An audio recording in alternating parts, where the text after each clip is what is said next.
Okay, it has been one of the most interesting off-seasons in the GAA in a long time. We're going to park the future of the Gaelic Football Championship to talk about the Hurling Championship, which might have been a bit moribund up until the massive news broke that the Galway County Board had got their man, and their man was none other than Henry Shefflin, to tease out what this means for Kilkenny, because we've done the Galway side a good bit this week. I'm delighted to welcome PM O'Sullivan, a columnist with the Examiner, to the show. PM, good afternoon to you. How are you? Good afternoon, Ger. I'm good. Thanks for the interest. Well, I think we're always interested when it comes to Kilkenny hurling, and what's happened now is that next year on the sideline, for whatever reason, we're going to see two of the biggest characters in the history of the game on opposite sides, and I, for one, cannot wait. Yeah, it was initially pretty startling when the story broke last week about Henry Shefflin going to Galway. But as I tried to tease out in a piece in last Thursday week's Examiner, and then again in this Tuesday's Examiner, there is logic, there is kind of flinty logic behind Henry going to Galway. I mean, people might agree or disagree with it, particularly people from Kilkenny, but it's not a silly or a kind of knee-jerk move. I would say there was a fairly, in many ways a fairly calculated move. It obviously has risks to it. There's no such move in sport that doesn't. But I think Henry has thought it through, and as I tried to lay out in those two columns, you can see the underlying logic, even if you don't agree with it. But I do agree. First and foremost, the reaction is it whets appetite for 2022 in a way that maybe no other news could have done. I think so. Unless we were suddenly to have a championship without Limerick, where everybody believes they've got an equal chance of winning it, that would be the only thing. And then, even then, we'd be missing one of the greatest teams of all time. So, can I just ask you? You do have some personal experience of being in a dressing room with Henry over the years. I do, but small in this very, very small way of going now, Ger. I was involved, sort of, I think, 6-7 seasons as a senior in part of the senior setup in Ballyhale Shamrocks. So I first got involved in the club in 2006.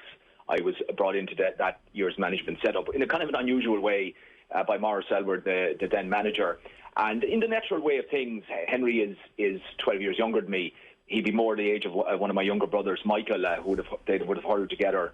But more broadly, other than, say, being in the dressing room, the O'Sullivans and the Shefflins are both in the parish of Ballyhale a long time, so we know each other's families. But, going back into the dressing room, I found, as I said, I think in those pieces, Henry never asked anybody to do anything he wouldn't do. He never asked anybody to train harder than he would train.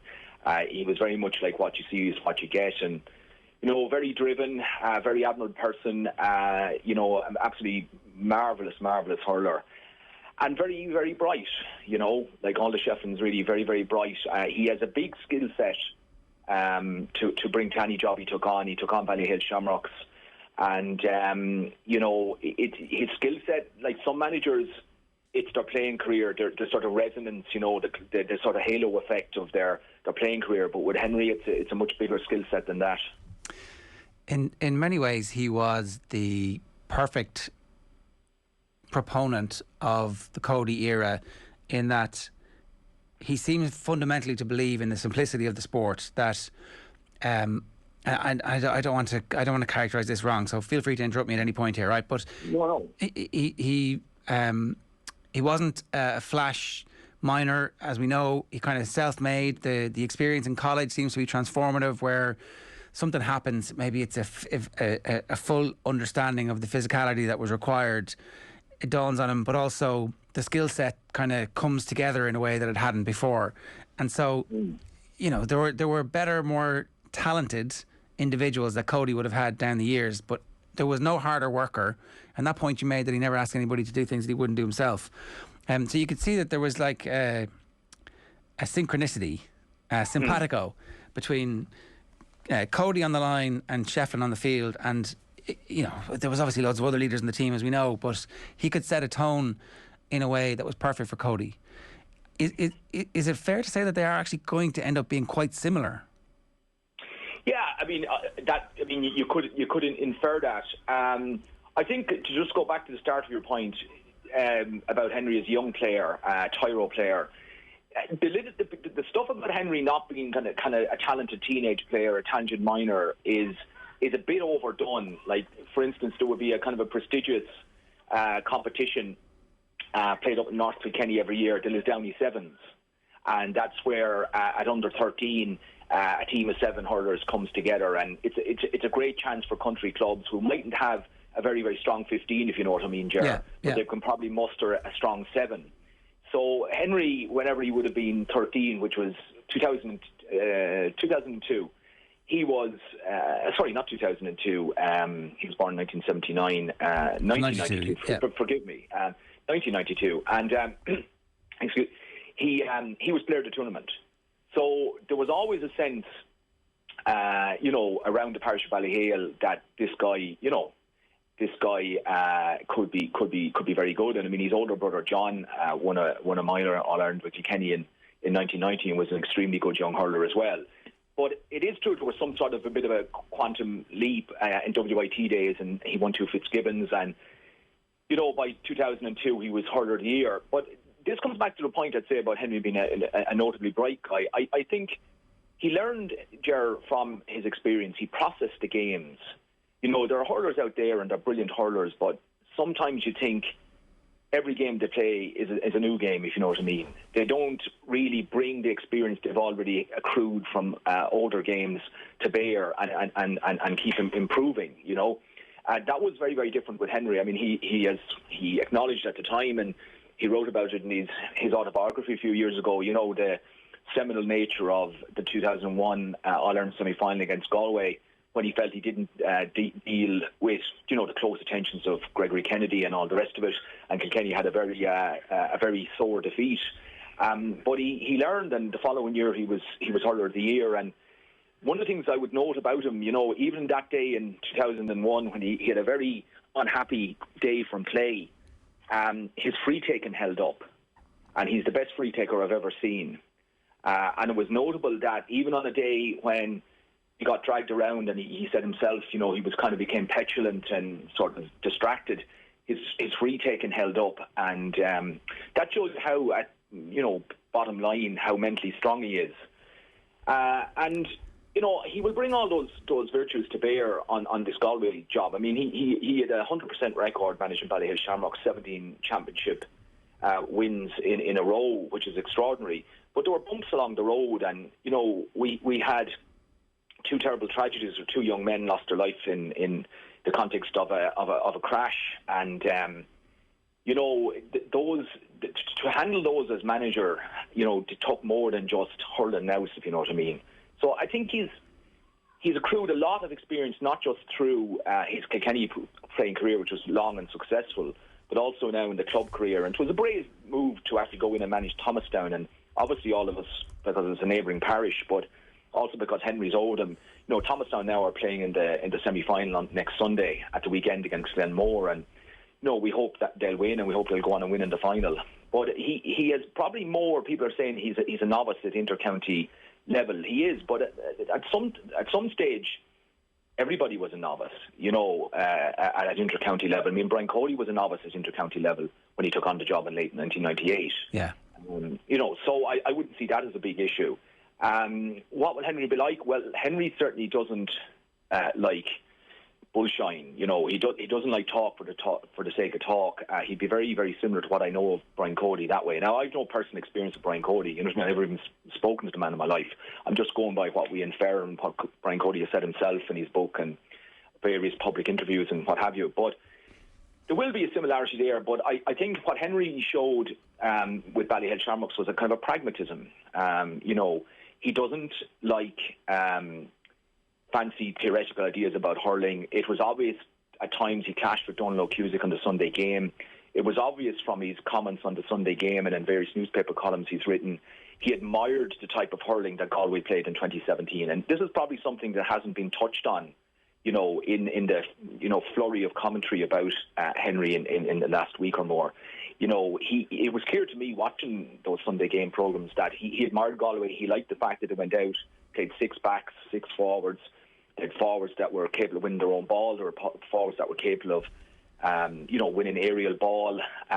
They could go long, or they played through midfield. But there was a sort of a flexibility and a sort of directness about Galway, I think, that appealed to him. And quite a few of those players are still there. He's going to need to find some new bodies, of course. Everybody knows that about Galway. Some of them are, at the end or near the end. But, I think he will want to see that Galway team, his Galway team in 2022, playing, I would imagine, quite similarly to the Galway team of 2017, 2018. And, I mean, they were very unlucky, really, only for they got extra games in 2018. I think Galway would have won the All-Ireland, I mean, that was the bit I was kind of talking about as well, about the similarity in terms of what we can expect the style of play to be. We had Paul Bell, who's the chairman of the Galway Hurling Committee, on the OTB AM during the week, and I don't want to misquote him here, but he did say that, like, Henry has a very straightforward view of the game, and the style will be very clear to everybody early on. There'll be personal individual responsibility on particularly the forwards to win their own ball. This is my extrapolation of it here now, which means that they're going to play a little bit like that Galway team, but also kind of like the Kilkenny team that he was successful with. Yeah, I think that's a good assessment, a shrewd assessment, Ger. Look, there are. It's not really important what I think, but for what it's worth, I would find the logic of a lot of what are meant to be what's called modern or 21st century type hurling, I would find the logic behind it hard to discern. Like, for instance, I would find it hard to sort of say, or to understand why when a team would say 7 points down and they have a strong win for the second half, I would find it hard to understand the logic of playing with 7 defenders and 3 midfielders and 4 forwards. Do you know what I mean? There's an inherent, I think, kind of strange logic to that. And I think Henry would, maybe that's the shared Ballyhale background. I've no All-Ireland medals, but we do have a shared Ballyhale background. And I think there's a pragmatism in Ballyhale over many, many decades now in the club and in the place. Well, it's worked, and I can see why. The elephant in the room here, of course, is what Limerick are doing and how they've taken what previously existed, and they seem to have perfected it to a level that at the moment appears untouchable. So how does the pragmatic world, that strain of thinking that you have, that Henry has, that Brian Cody has, that Galway had to win All Ireland, how does that match up against the magician of Cian Lynch and the things that they can do? Because they can beat you direct if they want to, or they can just keep possession and keep the ball at a very high level. And what do you do? What do you do? Well, I think what you don't do, just to start off, is you don't do what Galway tried to do in 2020. They played 7 defenders. They played a sweeper against Galway, and I think they got within 3 points of them. I mean, at points in that game, particularly during the second half, it was farcical. They had 4 men in their own full backline and their own puck out.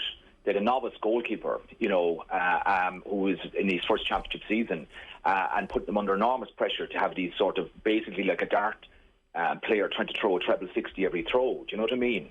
I think that's what you certainly don't do. I think, like, Limerick, don't get me wrong, Limerick are very, very good. Very, very good, and appear at the moment to be getting better. So that's a problem for all the other top flight counties.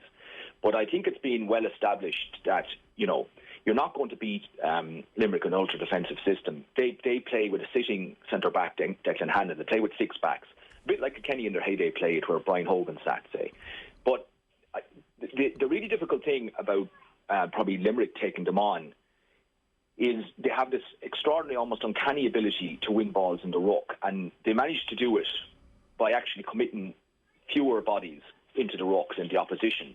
So you'll often see, I would say, maybe the heart of the Limerick mystery in one sense is the less glamorous side. Like, they have wonderful players, as you said, Cian Lynch, Sean Finn, Aaron Gillan, Garoj Hegarty, Tom Morrissey, tremendous hurlers. Like, there's no doubt about that. An extremely good goalkeeper, Nicky Quaid. But the way they kind of get harvest this possession in the middle third by kind of seeming to swarm, but I suspect if you had a really, really close-grained analysis of it, that one of the reasons they're actually doing this is they're probably doing specific drills, I would say, as well, to actually commit a body or 2 bodies less into a ruck and still win it, and they have this off to a fine art, and then they work the ball laterally from whatever side they gain possession, and then they have the option of running with the ball because a lot of them are supremely athletic and very well able to break tackle. And they can go along to a two-man full forward line, Flanagan and Gillan, and it's very difficult to counteract. Look, the issue is always people talk systems, tactics, it's personnel, right? Cian Lynch is a brilliant hurler, and there's, 6 or 7 other guys who are extremely good, and then they've got, there isn't a bad hurler on that Limerick team. I mean, when they got to the All-Ireland against Kilkenny in 2007, and they were an honest, doughty, diligent team, but there were 4 or 5 hurlers on it who were either very one-sided or very awkward or weren't good in possession, and that killed them. So this team doesn't have any of that. It has 15 good hurlers, and most of them are better than good.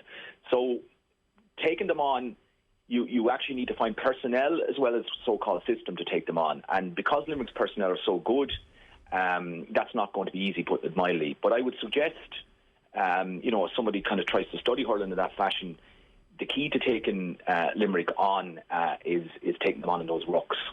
That's really interesting, and I've no doubt that the video is being poured over by the new management team in Galway, but also presumably in Kilkenny at the moment. So that we wanted to talk to you about what the bomb went off across the championship, but it must have been a pretty big bomb going off in Kilkenny circles as well, because I was genuinely shocked. I did not think that this was going to happen, and I didn't think that. I just thought that I hadn't thought long enough about it, but I did think that Henry's just going to wait this out and he'll be next, and he's serving his time, and he's getting an intimate knowledge of all levels of senior and intermediate hurling in Kilkenny, so that when the time comes, he'll know the ins and outs of every single available player to him. Knowledge that he will have in the future, but now he's going to be using it against Kilkenny. So what was the response like, and what do you think it means to the people of Kilkenny? That does it lock Cody in for an extra couple of seasons? Well, I think that appears to be the case. Look, I should just stress one thing about where I'm coming from, Ger, and it's kind of you to invite me on to give my view. I wouldn't be one of the really prominent sports writers now in Ireland or anything like that, but look, I'm actually speaking here as an ordinary Kilkenny supporter, and my views about Henry, whether they're good, bad or indifferent, are, I would say, part of mainstream opinion in Kilkenny. Like, what I will have to say about these issues is not sort of a left field, fairly singular take by one person. There's an enormous amount of frustration in Kilkenny about a number of things around, Brian Cody's, going into his 24th year as manager, and about certain powers to the county board. Now, I should make one thing as well very, very clear. Look, the county board have done a lot of very good work on a lot of fronts, and everybody acknowledges that. And Brian Cody is a great man, and he was a great manager.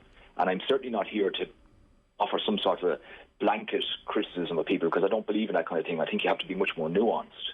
But there are problems, and it hasn't really emerged a lot into the kind of, if you like, in whether it's print media or broadcast media, the level of frustration in Kilkenny.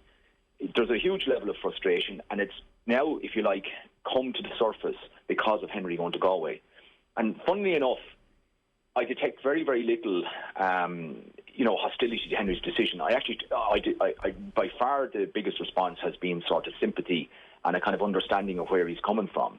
Because, I mean, you put it there now, he should just wait his time and go in. But, winners don't wait their time, Ger. Winners act, and they act decisively. And maybe, in some ways, to go to your term, maybe they shock people by acting decisively. But, that's what winners do, and particularly in the realm of sport. And, this is the problem with the county board. And I freely, I think the county board ran the club championships in extremely difficult circumstances last year and this year due to COVID. I think they were excellent, terrific. And I know a few people, not everyone, but a few people in a very small way, personally, and they're likeable, admirable people. But there is huge frustration. That's all I can say as a statement of fact about this, what I might call drift factor. Do they have a succession plan about Brian Cody? He had an extraordinary career as as Kilkenny manager. And we're all very grateful to him for having, all Kilkenny supporters are grateful to him. And I'm not coming from this as a kind of a journalistic or writing background. I'm coming from it as just an ordinary Kilkenny supporter, the same as anybody else who was a Kilkenny supporter, a Ballyhale Shamrock supporter ever before I started writing about hurling in print. And, there's a huge level of frustration because there seems to be no plan unless a plan counts as every autumn or winter we'll have a chat with Brian Cody and see if he wants to stay on for another year. I mean, the day for that now is long gone, and I try to respectfully, without failing to acknowledge Brian Cody's former greatness as a manager, I try to respectfully broach this in last Tuesday's column. Whether Kilkenny Hurling is now optimally served by Brian Cody continuing on into his 24th year, and I tried to broach the fact that really, the county board are putting off the moment of transition, and to me, really, it would have been better to actually have done it a few years ago, because the longer this has gone on, and Henry Shefflin going to Galway proves this point, I think, the longer this has gone on, the more difficult it becomes. And I mean, this is a broader point, not just in sport, professional sport or amateur sport. It's a point in business. It's a point in pretty much everything. When you're trying to move from an era of, great and maybe in the case of Kilkenny, unparalleled success into a period of less success, or maybe in some cases no success. And it happens. I was just looking it up there. I wouldn't have a massive knowledge of or interest in American football, but I was just looking as a point of comparison. They say the Pittsburgh Steelers won 4 Super Bowls in 6 seasons between 1975 and 1979, but they didn't win another one in 1995, 16 years later. We can go to more Irish examples. You can talk about Kerry football in the 1970s and 80s, and then between 1986 and 1997, it took them 11 years to win another one. You can talk about Cavan football back to decades and how it completely fell from glory. There are any amount of examples, and in business you have, hugely successful startup companies, and when they try to transition from that massively successful initial phase into a more consolidation phase, they find it difficult. And I think this is a classic instance now in Kilkenny post 2015 of trying to go into a transition phase, not just on the playing front. That's always going to happen because most players don't play much beyond their early 30s, but on the management front as well, and on the administrative front. And the feeling of frustration in Kilkenny centres on the idea that there is no plan, and it's drifting. It's just a drift. You talked about earlier when we were comparing, how do you take on Limerick? It's about personnel. Is there a belief that there is personnel in Kilkenny that could make the team better on the field, before we even talk about who a potential replacement coach might be or replacement manager? Yeah. Is there a belief that you don't have the best players playing at the moment? Well, no, I don't think it's fundamentally that. No, I think that would be one of the much slimmer issues for most people. I mean, in fairness to Brian Cody, one of the most notable things of him as a manager is his willingness to give anyone a chance, and he didn't take into club background. If you're from a junior club like Derek Lyng was at the time when he introduced Derek in 2002 from Emeralds, he got a chance. He eventually became a very much a penciled in starter. Aidan Fogarty, Taggy Fogarty, same club, Emeralds, similar case in point. Walter Welsh, when he launched him in 2012, wasn't from a glamour club or a club that had produced hardly ever before an inter-county hurler. So that's not really the issue, Ger. The issue is, if you look, let's be honest, and brass tacks, I raised the issue about I think a complete tactical misjudgment in the 2016 All-Ireland, where Kieran Joyce didn't sit as a holding centre back, and that caused calamity then for the Kilkenny full-back line. I instanced the 2017 scenario against Wexford, where Padraig Welsh was picked at full-back, which I think with SF was a kind of a funny move, which of course eventually had to be relinquished, but was very injured, but yet was put out on the field at centre forward. Now, that's one of the most bizarre moves by any county in the recent seasons. And I mean, I think that's approaching a statement of fact, not a statement of opinion. Now, there are lots of other stuff. Do people feel that the Kilkenny teams are performing at optimum? There's a narrative out there, and includes kind of county board narrative, but a broader narrative that Kilkenny wouldn't be doing any better under any other manager than Brian Cody, and in fact might be doing far worse. I just, like a lot of ordinary Kilkenny supporters, I don't agree with that statement or that perspective. I think if you go back and you look at in 2020, they had a 16-point lead over Dublin. They just collapsed and were very, very lucky to win that game. They had a kind of a smash and grab act. 2 goals in whatever it was, pretty much a minute from Richie Hogan, TJ Reid, and they beat Galway. But then there was effectively a second half collapse in the All-Ireland semi-final against Waterford. And I don't think those factors can be, those experiences can be glossed over. Yeah. There's also the situation where they're getting absolutely murdered on their own puck out. I'd say it's extraordinary how competitive Kilkenny have been, winning, the last 2 Leinster finals, in fairness, and all the rest of it. But if you went through it, and I'd say, I haven't done this now and crunched the numbers, but I suspect intuitively that they're not winning 20% of their own puck outs. And the other thing is they seem very, very rigid. And this was a problem in the Waterford All-Ireland semi-final in 2020. They're very rigid on their own puck out. Now, I dislike this obsession with sharp puck outs as if it's inherently more sophisticated than going long. It isn't inherently more sophisticated. But you have to be a pragmatist, and Henry was a pragmatist when he was managing Ballyhale Shamrocks.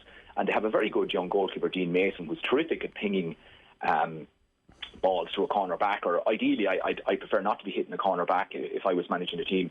I prefer to be pinging it to a wing back. But, and Henry gave him license to do that because, as I say, he's a pragmatist. And Cody used to be a pragmatist. Okay. And this is what I can't understand, Ger, how he's gone away from being a pragmatist, because he has. He's now playing in a very rigid style. Well, it's late stage, I think they call it, and it's going to be very interesting to see what happens next. Like, your gut instinct seems to be that he will be the manager, not just for this year, but potentially for a couple of seasons now. Well, the word on the street says that Brian Cody is not going to be there just for 1 year, but for 2 years. But look, I hope I'm wrong. I hope I have 10 hats to eat, and I hope Kilkenny are Ireland senior champions next year, Ger. But would I put any money on it? No. And look, there's a problem with a staleness to the team. They're not playing with any energy. You can see that there's certain kind of indicators of look, they're still trying hard, working hard. They could have beaten Cork. They were well beaten in extra time against Cork. In fairness, they won in extra time against Wexford. But let's not forget, only for Hawkeye, there was a mistake where a Kilkenny player, instead of hitting the ball wide or kicking it out over the line, like Mossy Keown did, the one thing he shouldn't have done was hit the ball into Mark Fanning, the goalkeeper, who was then able to give it to Liam Ryan, and he launched an attack. Yeah. And in the ordinary course of events, without Hawkeye, Conor MacDonald would have got a goal and Kilkenny would have been beaten. So the narrative that Everton is okay because we won the last 2 Leinsters, I just don't agree with it. It's a nice surface, superficial assessment. But when you actually go under the surface and actually look at what's been going on the last few seasons, I think the picture is far less rosy. But look, I wish Brian Cody and his colleagues in management all the best as a supporter, as a Kilkenny supporter next year. Of course I do. But am I angry at Henry Shefflin? Do I feel Henry Shefflin has betrayed us? No, I don't, because I think there's a context in which this has happened. And I think there's a deeper context of torpor within the county board about what the succession plan is, what's next. And I think there was just a presumption that Henry was going to hang around. And, as I go back to that point, Ger, winners don't hang around. No, he certainly didn't. PM O'Sullivan, great having you with us. A brilliant off-the-ball debut. Thanks a million for joining us today.